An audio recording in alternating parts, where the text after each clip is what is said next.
Okay, so welcome everybody to today's episode. Now, I'm thrilled to have Damien Davis joining us today.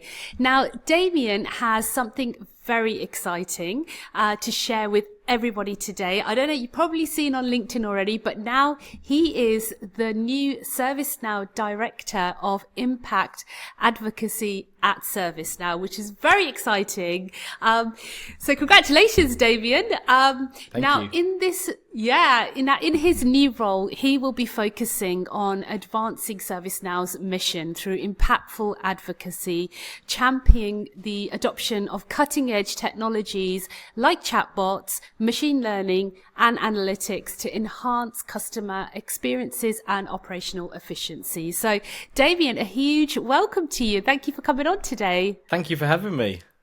Oh, no, you're very welcome. You're very welcome. I've been after you for ages. I've been like pestering you. Come on, Damien, you've got to come on my podcast. So yeah, it's a huge honor to have you on today. So look, Damien, I know we were talking a little bit off air just now about what your new role entails. I don't know if you're comfortable, if you want to share some of what your new role entails, just so that everybody else knows what it's all about. Absolutely. So most people know ServiceNow for our AI-led platform and the solutions and the services that come on that platform. Things like IT service management that I'm known for mostly with my prior role. But ServiceNow also has an impact offering, which is our services offering to help ServiceNow customers unlock value from their investment. We often hear ServiceNow's too expensive or the licensing and the pricing's complicated. But at the end of the day, customers that have made that investment in ServiceNow, we have a duty of care to help them get the most on their investment, and Impact is the solution that does exactly that. Oh, wow. That's incredible. So that's amazing. So, well, listen, congratulations. That's fantastic. Yeah. And, it'd be just really interesting because I know a lot of people do know you, but it'd be just really interesting to hear about your background sort of story, your journey, how you first got introduced to ServiceNow, and how you've got to being in this new position today. Absolutely. So when someone says, can you talk me through it right from the beginning? Do you remember the movie The Goonies? Do you remember I love that movie. Do you remember when Chunk gets caught and they ask him to tell the story and he goes, it all started in the 7th grade. So I'm not going to go back quite that far, but I can tell you I joined ServiceNow in 2011. I was approached by a recruiter like yourself, Farah, who said, hey, Damien, we've got this wonderful opportunity. And I didn't know who ServiceNow were then, as many people didn't know, because ServiceNow was a much smaller organization. When I joined, there were about 350 employees globally. Oh, wow. For context, we have 24,000 today. And of the remaining employees that are still there since I joined, I think I'm something like the 132nd longest serving employee in the company. So it's been an incredible, incredible journey. And when I first joined, I was in the customer support organization, working in the support teams. And then I evolved into a major incident manager, into an account escalation manager. I then became a manager of teams and led some of the support teams before moving into product management in ITSM about 7 years ago. And I think because of the way my profile has grown and my network on LinkedIn, most people in my network know me for being the product manager from ServiceNow's ITSM solution. But as you mentioned, as of this week, I start a new role and I'm really excited to dive in and to make an impact. Yeah, that's amazing. That, and when you got that call back in the day, from that recruiter, and also it's a very small company at that time as well. I would not say small, but not as big as it is today. What was it about ServiceNow that kind of enticed you to kind of go, yeah, I think this is a company for me? So the honest truth is, I didn't really feel it until I actually went for the interview. And when I had the interview at the time, bearing in mind I live in the Cotswolds and the interview was in the ServiceNow office, back then was in Richmond in southwest London. That was a 2.5 hour commute for me. And I had to ask myself, wow, do you want to do this commute? That's like 5 hours a day commuting. And this was a long time before COVID. So, it wasn't even a remote working role. And I was like, wow, I'm going to travel to southwest London every day of the week. So that's 2.5 Yeah. hours each way. But there was just something about the company, even back then in the early days, the culture, the people, and clearly the technology. Having worked help desks and done many service desk jobs myself in the past, looking at the technology, looking at the ServiceNow platform back then, and it was light years ahead of any other technology that I had used in a help desk environment. And I thought, I really want to be part of this company and watch what it can do. Wow, that's incredible. And look where it is today. And, it's, and you've certainly kind of like gone up the ranks. Do you know what I mean? And you've made yourself a real presence. So yeah, that's incredible. So, obviously, I think it'd be just interesting to talk a little bit about your mindset and, because whenever I meet you, you're so positive. You're such a lovely person to me, and I love bumping into you. And you're always so warm and open and welcoming as well. How do you maintain that kind of real positive, happy mindset that's kind of got you through to basically being where you are today? I think that's really just down to my personality. I mean, I'm a people person. I always have been. I love networking. I love being social. And I think having that approachable, mindset has really helped me with growing my career, certainly in the last few years. I've really centered my mindset on perseverance, curiosity, a commitment to continual learning, and just sort of staying adaptable and open to new challenges. I kind of maintain it by setting myself regular learning goals, but by staying engaged with the community, and embracing every challenge as an opportunity to grow. Yeah, that's amazing. So yeah, fantastic. And there's some real good, I love the words that you use, inquisitive, you were you wanted to find out, it's exciting for you. So yeah, no, I think that's great. I always quote TV shows and films, by the way. So give me a quote. We've mentioned the Goonies. So my Yeah. my favorite TV show from the last 5 years is Ted Lasso, and the phrase "be curious, not judgmental" is in one of the Ted Lasso episodes where he plays darts. That motto, I actually have it inscribed on my personal branded sneakers, my ServiceNow sneakers, because being curious and not judgmental, I think, is a motto that we can all adapt. You talk about mindset. If every one of us is curious, it means we want to learn, we want to find out more. But don't be judgmental. Keep an open mind. That's the one key takeaway. And I know we're not even at the end of the podcast, but be curious, not judgmental, and I guarantee it will lead to some form of success. Oh, that's amazing. And do you know what? For young people hearing that as well, I think it's great because, they sometimes get worried that, oh God, if I ask this question, people are going to judge me as being silly or, I should have already known this. So I think it's a great motto to have, especially coming from the top as well. So no such thing as a silly question, right? Yeah, exactly. So yeah, brilliant. And, obviously talk about silly questions. I think you have to have a certain amount of resilience, to be able to kind of, navigate the ups and downs, of a challenging industry. Let's be honest, it is, it can be challenging sometimes, when sometimes things are not going the way that, people hope. How have you built that kind of element of resilience? Do you have any strategies that you could share with us? Yeah, look, I think one of the biggest parts of my resilience is, for those of my network who know my personal story, is, I've overcome some tragedy and some grief, having lost my brother to suicide. And, resilience really involves sort of facing setbacks like that, learning from that experience. I can't really call it a strategy, but I try and maintain a positive outlook, having a reliable support system, again, that community, that network, maybe practicing some self-reflection.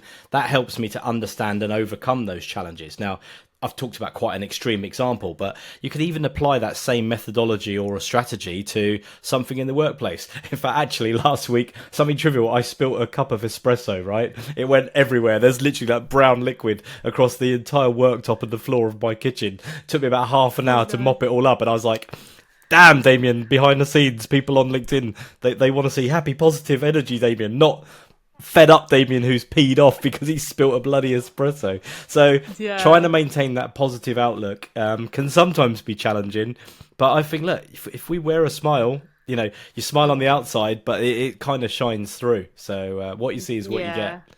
Yeah, that's amazing advice. And obviously, sorry to hear about your brother. And Thank you know what? I really like that line you said, smile on the outside. And, I think, they say that line, don't they? Fake it till you make it, right? So it's like, if you do smile, even if you don't want to, it does change how you feel, so it can do.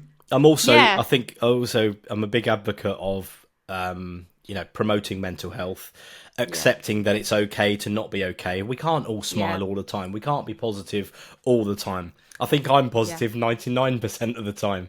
My good friend Harry, who you've seen me do some content with, he claims to be the most positive person in the room. I've seen it. I challenge him on that. I think I'm the most positive person in the room. You've got a battle on your hands there. I definitely. So I think that's incredible. So, and just kind of like looking back at your kind of career, do you feel that you've had people that have sort of shone out to you in terms of like been your mentors that have really, encouraged you, to kind of, pursue your dreams? Farrah, look, you said fake it till you make it. I think we could talk about imposter syndrome, and I think we might cover that later. But I feel like I've been faking it for the best part of 20 years. Without those mentors, I don't feel I've had anything. Mentorship's been pivotal in my career. It's provided me guidance, knowledge. I've been lucky to have some fantastic coaches, mentors, role models over the years. I have a regular check-in with the president of a consulting and a research firm based out of New York. And, we have a bit of football banter. He's a Man City fan. I'm a Spurs fan. But then he always spins the conversation around about, measuring value.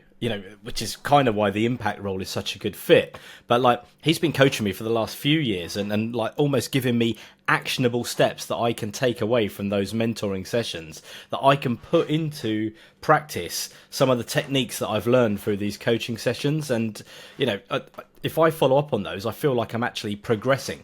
So mentorship over the years, that's just one example. I've had a lot of role models, a lot of people who've been very supportive, and I've kind of cast this net of this community and network around me where I can almost do I'm going to make up a phrase here unless someone's coined it already, 360-degree mentorship. You're a mentor, Dan's a mentor, everyone in my network, whether they're a recruiter, a developer, a CEO, it doesn't matter. Everyone is a mentor or a coach of some kind. Perhaps I'm using the word mentorship in the wrong, context, but that's how I view it. I just view having that strong support base, people that I can continuously learn from, and get their energy from as well. I like to give positive energy, but obviously by surrounding myself with positive people, with all that energy, I can harness that energy myself as well. Yeah, that's amazing. And you know what? I totally agree with you. I just think that, mentors don't always have to be your boss or, someone senior. It's people all around you. You're going to learn and you're going to get inspiration from people all around you. And I totally believe in that. And that the coach that you've got, is that something that you sort out personally, or is that something that is part of ServiceNow, like being an employee? No, so it's something that it's a personal relationship that I developed. We were working together, like I say, as CEO and president of a third-party research and consulting firm. Did some research and consultancy on a number of different projects in my prior role. And we just kind of hit it off through networking, through relationship building. And then we started having these regular one-on-ones, and they just evolved into these coaching and mentorship sessions. Yeah, brilliant. And do you know what? That person's your friend now. Do you know what I mean? You can go to them for advice, and that's the thing. That's what I really love about the ServiceNow community is that everybody starts off on a professional kind of relationship because you meet each other, but over time it develops very much into a friendship. The ecosystem is very, very friendly. Oh, it's lovely, isn't it? It's great. And it's just so welcoming and warm as well. So, which is incredible. So, that's really brilliant to hear. What, in terms of key skills or areas of expertise, somebody who's perhaps starting out in the ServiceNow kind of world, where do you feel that they should enhance to help their career prospects and stand out in the industry? It's funny you ask that, because literally my nephew, who's 25 years old, asked me this week. He's currently in the military, and he's looking already. He's very ambitious, looking already beyond his military career, however long he serves. He said, "Oh, Uncle Damien, how can I get into ServiceNow? You know, you've done so well." And I said, because obviously there's so many careers that you could follow, whether you go into technical, into sales, into product management, into customer success. There's so many careers. So I said, the first thing you can do is you can go to the Now Learning website, right? And there is literally a section that will guide you through a career journey. The second thing is, if you're a youngster and you're much more technical than I am, then you should focus on mastering technical skills like scripting, sysadmin, application development.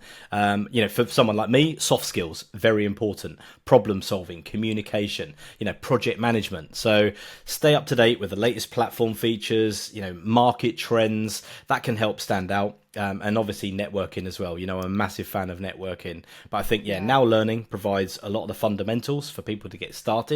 That career journey, you ask yourself a few questions. What do you like doing? What are you good at doing? The ServiceNow platform has probably got something that is going to meet your skill set. Yeah, that's amazing. And you talked about networking, how it's important.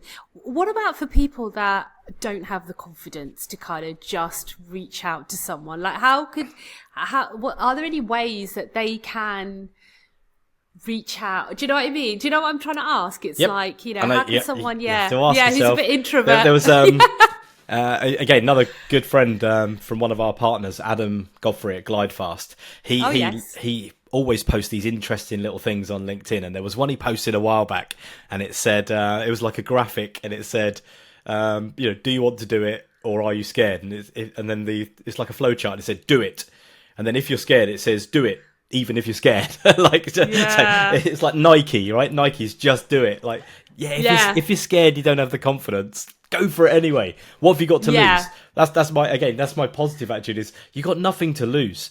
Again, ping someone in your network, like quietly, one-on-one. Oh, hey, I noticed you're good at this, or would you mind helping?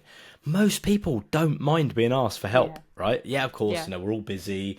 Maybe we don't have the time or the bandwidth, but like, if you got a question, just ask it. What's the worst can happen? You either don't get a response. I mean, you as a marketer and as a recruiter, how many times do you fire stuff out and you just get blanked completely?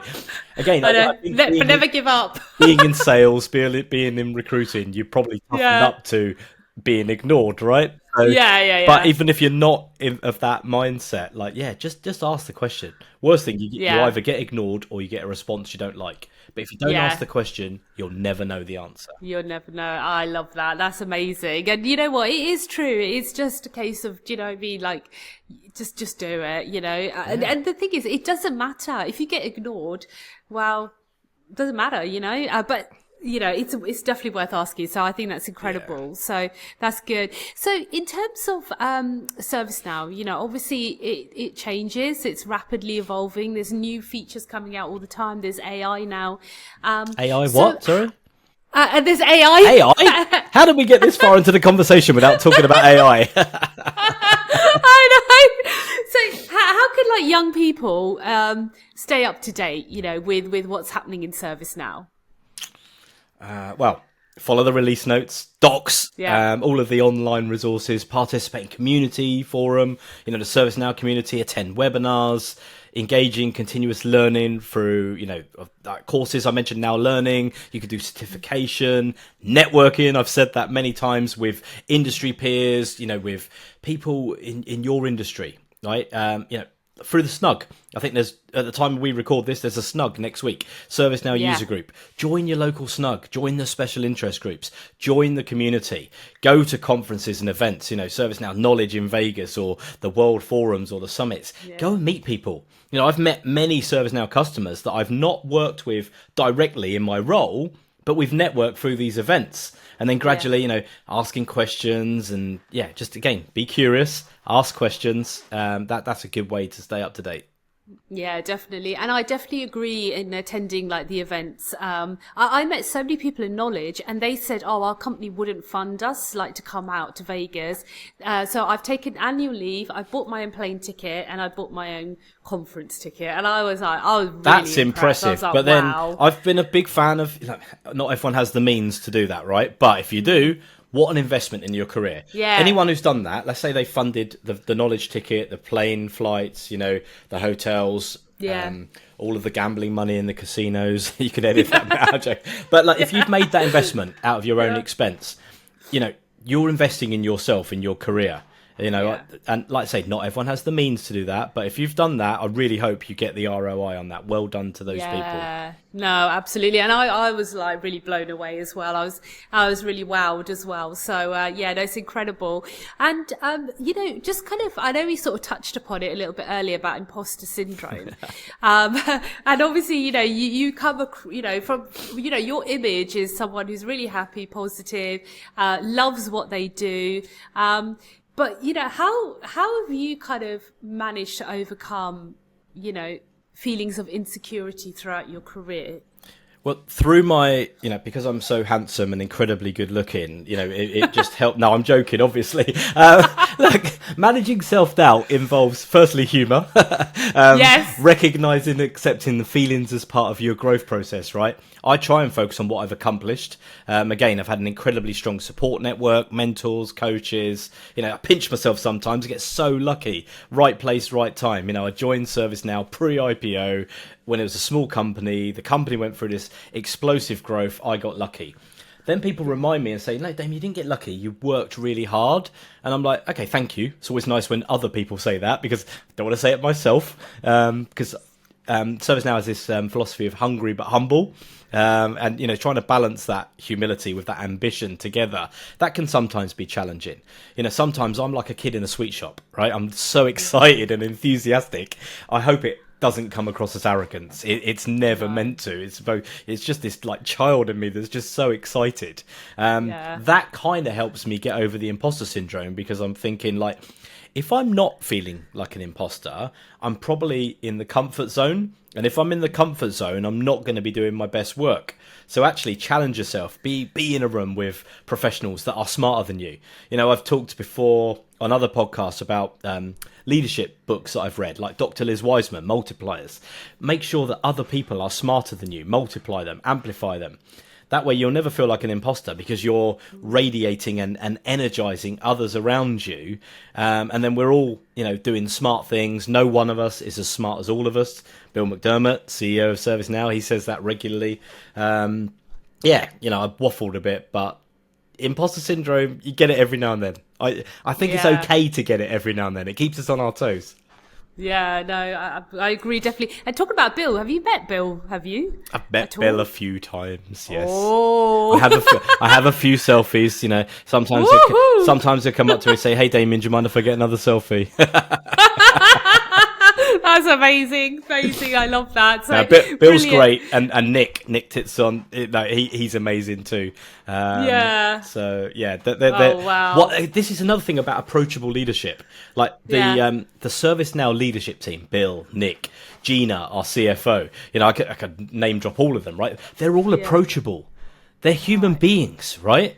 They're very successful human beings, but they're humans. They just happen to be in a very high-profile, high-paid jobs, amazing company. They're still human beings. And I think it's amazing that we can have approachable leadership. And it's a style that I've tried to adapt and adopt myself. Just because I've got into a senior director role, there are people, interns, junior people starting out their career. I try and make sure I give them the same time that I've had the luxury of being given by our leadership team, almost paying it forwards. Another great leader, got to name drop him, Simon Morris in the UK, right? Area Vice President of Solution Consulting. He is one of the nicest, most approachable human beings on the planet. He will do anything for anyone, and he once gave up a significant amount of time to coach me through a job interview that I was going through internally about 7 or 8 years ago. And he was just so open with his time, and that's something that, again, I've always remembered, and I always try and pay it forwards. So that's a way that I think we can sort of, keep ourselves on our toes and stay humble, stay ambitious. Yeah, definitely. And also it's just a nice way of living, isn't it? You know, just even if it's obviously not just work related, but even doing that from a home perspective or, you know, personal, you know, if you're like that with other people, just naturally, it just makes the world a better place. So have fun, make money, in that order. I'll quote Andy Hardy from 3C Logic. He's a great philosopher. Well, again, networking, right? If you're going to have fun and then do good work together, it doesn't need to necessarily be in one order or the other. And I think having fun and then delivering great work and an output that benefits everybody, mutual investment, mutual gain, that's the definition of a good, solid partnership. Yeah, I love that. That's incredible. So, look, perfect. So, look, you know, reflecting on your own career, what advice would you give to someone new who's starting out, you know, their ServiceNow journey? You know, is there any advice that you could give? Go back to that quote. Be curious, not judgmental, right? You know, be proactive, be resilient, network extensively, seek mentorship, never stop learning. Embrace those challenges as opportunities for growth. Stay adaptable to the industry changes, you know, building that strong foundation in technical and soft skills. I think that's going to pave the way for a truly successful career. Oh, fantastic. That's brilliant. So listen, my last question of the episode, if you could go back in a time machine, and we are here going to be thinking about Back to the Future, okay? And DeLorean. You could talk. Yeah, absolutely. And you could talk to your 21-year-old self. What advice would you give him, Damien? Well, firstly, beer adds calories, right? Right. Yeah. You know, no, look, when I was 21, I was working bar jobs, right? And truthfully, I didn't have any career ambition at all, right? So I'd say to 21-year-old Damien, you're going to lose your hair. I lost my hair at 28. So just embrace it. Don't get a turkey. Don't get a mop job. What was your hair like before? Back in the 90s, I had the famous indie curtains. I love that. and I'm sure there's pictures on the internet somewhere if people scroll for it, if they're that interested. But no, I think I would say, look, focus on building meaningful relationships, right? Prioritize your personal well-being, that's physical and mentally, alongside professional goals. You know, obviously at 21, you know, my brother was 18, you know, and, you know, he died at 40. So I'd go back and say, look, just make the most of that time, make the most of those relationships, because we never know what's around the corner. None of us have a crystal ball. Even with or without a DeLorean, we can only go back, right? We can't go forwards because that future is unwritten. We have the opportunity to write it ourselves. So embrace the journey with its ups and its downs, and stay true to your value and your passions. Yeah, that's fantastic. That's amazing. Listen, Damien, it's been an absolute honor to have you on.